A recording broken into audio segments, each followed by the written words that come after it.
Exercice 12 de la cinématique. Un mobile A, assimilé à un point matériel, se déplace sur un plan ou X ou Y. Son rayon polaire R de t et sa vitesse angulaire oméga de t, qui est égale à la dérivée de θ par rapport au temps, sont donnés sur la figure 7. Premièrement, pour t compris entre t égale à 0 et t égale 3 secondes, A. Écrire les équations paramétriques θ de t, sachant qu'à t égale 0 secondes, θ de 0 égale à pi. B. Tracer la trajectoire du mobile à l'échelle 1 cm correspondant à 1 mètre. C. Donner les expressions des composantes radiales VR et transversales v de θ du vecteur vitesse v en fonction du temps. Déduire celle du module de v. D.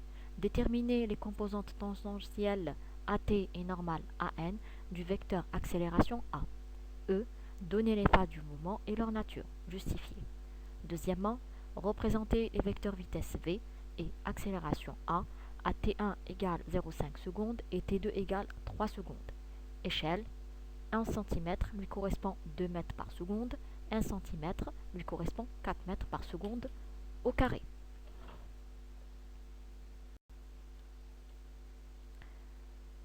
Premièrement, les équations paramétriques R en fonction du temps et θ en fonction du temps entre t égale 0 secondes et t égale à 3 secondes. D'après le diagramme de R et de θ, on distingue deux intervalles de temps. Le premier intervalle, il est entre 0 secondes et 1 seconde. R en fonction du temps est une droite. La droite est de la forme R est égale à alpha fois t plus b.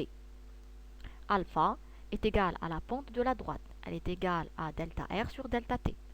C'est égal à R final moins R initial sur t final moins t initial égale à 4 moins 0 sur 1 moins 0. Alpha égale à 4. B est l'intersection de la droite avec l'axe de R, qu'on trouve comme suit. Pour t égale 0, on a R égale à 0. Ceci revient à écrire 0 est égal à 4 fois 0 plus B. Ça implique que B égale à 0. On obtient R en fonction du temps égale à 4 fois t. Trouvons θ en fonction du temps. La dérivée de θ par rapport au temps égale à 0. Ça implique que θ est une constante. On a θ est égal à pi à t égale à 0. On obtient θ en fonction du temps égale à pi. T entre 1 seconde et 3 secondes. R en fonction du temps est constant. Ça implique que R en fonction du temps est égal à 4 mètres. Oméga de t est égal à la dérivée de θ par rapport au temps. Est une droite. Cette droite est de la forme oméga de t égale à bêta fois t plus c. Bêta est égal à la pente de la droite. Elle est égale à delta de oméga sur delta t. C'est égal à oméga final moins oméga initial sur t final moins t initial, qui est égal à 3pi sur 4 moins 0 sur 3 moins 0, et qui est égal à 3pi sur 8. C est l'intersection de la droite avec l'axe de oméga, qui est égal à la dérivée de θ par rapport au temps, qu'on trouve comme suit. Pour t égale à 1 seconde, on a oméga est égal à 3pi sur 4. Ceci revient à écrire 3pi sur 4 est égal à 3pi sur 8 fois 1 plus c. On en déduit que c est égal à moins 3pi sur 8. On obtient alors oméga, qui est égal à la dérivée de θ par rapport au temps, est égal à 3pi sur 8 fois t moins 1. Par intégration, on va trouver θ de t. Donc, θ de t est égal à l'intégrale de 3pi sur 8 fois t moins 1 plus une constante. Après intégration, on trouve que θ de t est égal à 3pi sur 8 fois t au carré divisé par 2 moins t plus la constante. Trouvons la constante. Pour t égale 1 seconde, on a θ est égal à pi. Ce sera égal à 3pi sur 8 fois 1 au carré divisé par 2 moins 1 plus la constante. On en déduit que la constante est égale à 19 pi sur 16. On obtient alors l'équation de θ de t qui est égale à 3pi sur 16 t au carré moins 3pi sur 8 fois t plus 19pi sur 16. Traçons la trajectoire. À t égale 0 secondes, on a r est égal à 0 mètre, θ égale à pi. À t égale 1 seconde, on a r est égal à 4 mètres, θ égale à pi. À t égale 3 secondes, on a r est égal à 4 mètres, θ égale à 7 pi sur 4.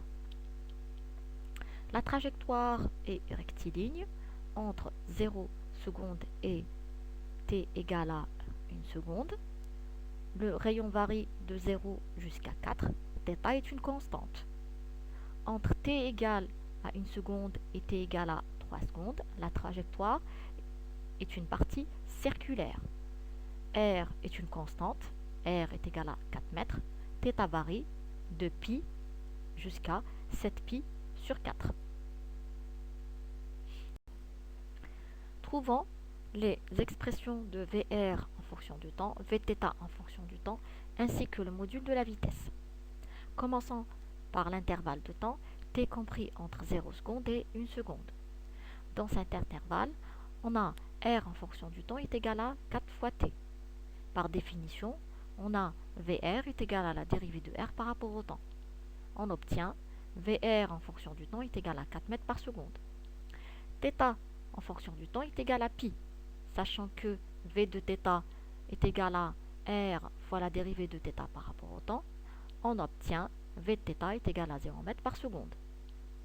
Passons maintenant à l'intervalle de temps t compris entre 1 seconde et 3 secondes. Dans cet intervalle, on a R est égal à 4 mètres. VR en fonction du temps est égal à la dérivée de R par rapport au temps. On obtient VR est égal à 0 mètres par seconde. θ en fonction du temps est égal à 3pi sur 8 fois t au carré divisé par 2 moins t plus 19pi divisé par 16. Sachant que V de θ est égal à R fois la dérivée de θ par rapport au temps, on obtient V de θ est égal à 3pi sur 2 fois t moins 1. Trouvons maintenant le module de la vitesse V de t. Le module de la vitesse V de t est donné par l'expression suivante. Le module de V est égal à racine de VR au carré plus V de θ au carré. On aura le module de V est égal à 4 mètres par seconde pour t compris entre 0 seconde et 1 seconde. Le module de la vitesse est égal à 3 pi sur 2 fois t moins 1 pour l'intervalle de temps t compris entre 1 seconde et 3 secondes. Trouvons maintenant les expressions de AT et AN. AT est la composante tangentielle de l'accélération et AN est la composante normale de l'accélération. On commence par l'intervalle de temps t compris entre 0 et 1 seconde. Calculons AT. Par définition, on a AT est égal à la dérivée du module de la vitesse par rapport au temps. Dans cet intervalle, on a le module de la vitesse est égal à 4 mètres par seconde. Alors, AT va être égal à la dérivée de 4 par rapport au temps. On déduit AT égale à 0 mètres par seconde au carré. Calculons AN. On a A au carré est égal à AT au carré plus AN au carré, qui est égal à AR au carré plus A de θ au carré. AR est la composante radiale de l'accélération. A de θ est la composante transversale de l'accélération. On tire AN au carré est égal à AR au carré plus A de θ au carré moins AT au carré. On obtient AN égale à racine de AR au carré plus A de θ au carré moins AT au carré. AR et A de θ sont définis par les équations suivantes. AR est égal à la deuxième dérivée de R par rapport au temps, moins R, fois la première dérivée de θ par rapport au temps au carré. A de θ égale à 2 fois la première dérivée de R par rapport au temps, fois la première dérivée de θ par rapport au temps, plus R fois la deuxième dérivée de θ par rapport au temps. On a r est égal à 4 fois t. La dérivée de r par rapport au temps donne 4 mètres par seconde. La deuxième dérivée de r par rapport au temps donne 0 mètres par seconde au carré. θ égale à pi. Donc la première dérivée de θ par rapport au temps donne 0. La deuxième dérivée de θ par rapport au temps donne 0. On obtient AR égale à 0 mètres par seconde au carré, A de θ est égal à 0 mètres par seconde au carré.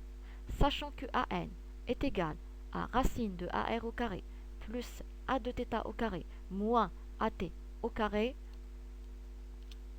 on obtient AN est égal à 0 mètres par seconde au carré.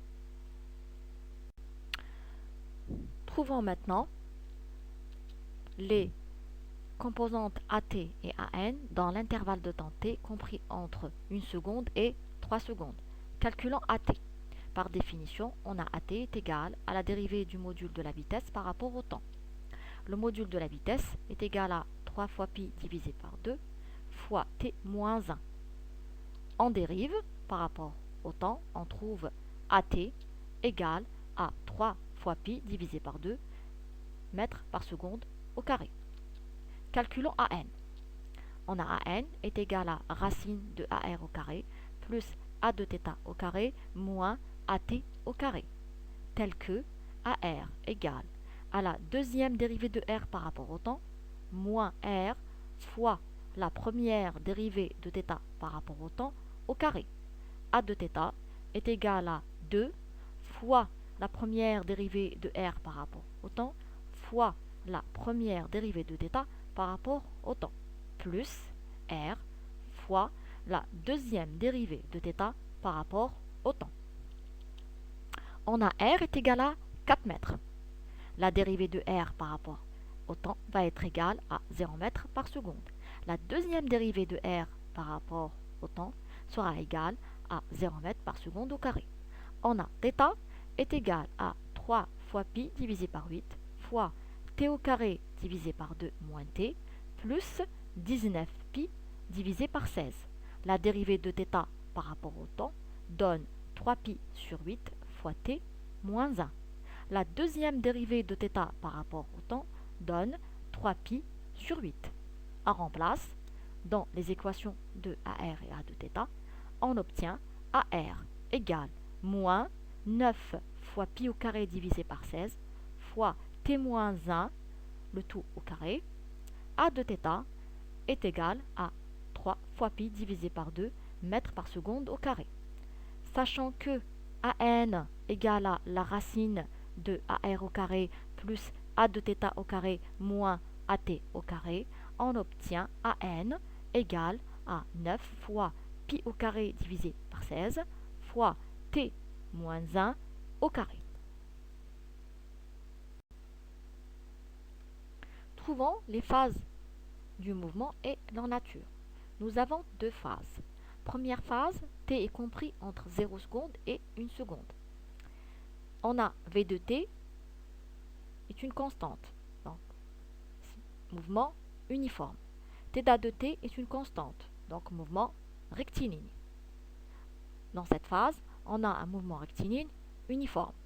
Deuxième phase, t compris entre 1 seconde et 3 secondes. On a R constant, donc mouvement circulaire. On a AT constante et AT est positif, donc mouvement uniformément accéléré. Dans la deuxième phase, on a un mouvement circulaire uniformément. Passons maintenant à la représentation des vecteurs vitesse et accélération AT égale à 0,5 et AT égale à 3 secondes. AT égale à 0,5, on a R est égal à 2 mètres, θ égale à pi. La vitesse V est égale à 4 mètres par seconde. AT est égal à 0 mètres par seconde au carré. AN égale à 0 mètres par seconde au carré. Donc l'accélération AT égale à 0,5 est égale à 0 mètres par seconde au carré. AT égale à 0,5 secondes, le mouvement est rectiligne. La trajectoire alors est une droite. On représente le vecteur vitesse. à partir de la position. Donc à partir de r est égal à 2 mètres et θ égale à pi. Le vecteur vitesse est sur la trajectoire. L'accélération est égale à 0. Donc l'accélération sera représentée par un point. À t égale à 3 secondes, on a r est égal à 4 mètres, θ égale à 7 pi sur 4.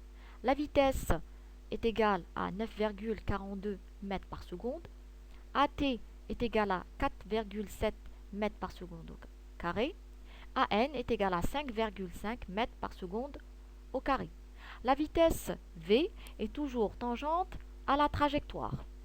On représente la vitesse à partir de la position. Donc, à t égale 3 secondes, on représente la vitesse à partir de r égale à 4, θ égale à 7 pi sur 4. V est tangent à la partie circulaire à partir de la position. UT est un vecteur unitaire tangent à la trajectoire. Donc UT est parallèle à la vitesse. UN est un vecteur unitaire normal à la trajectoire. Donc UN est perpendiculaire à la vitesse. UN est dirigé vers le centre O. AT est la composante tangentielle de l'accélération. Elle est parallèle à la vitesse. AN est la composante normale de l'accélération. Elle est perpendiculaire à la vitesse. On représente AT et on représente AN. A est la résultante du vecteur AT et du vecteur AN. A est dirigé vers la concavité.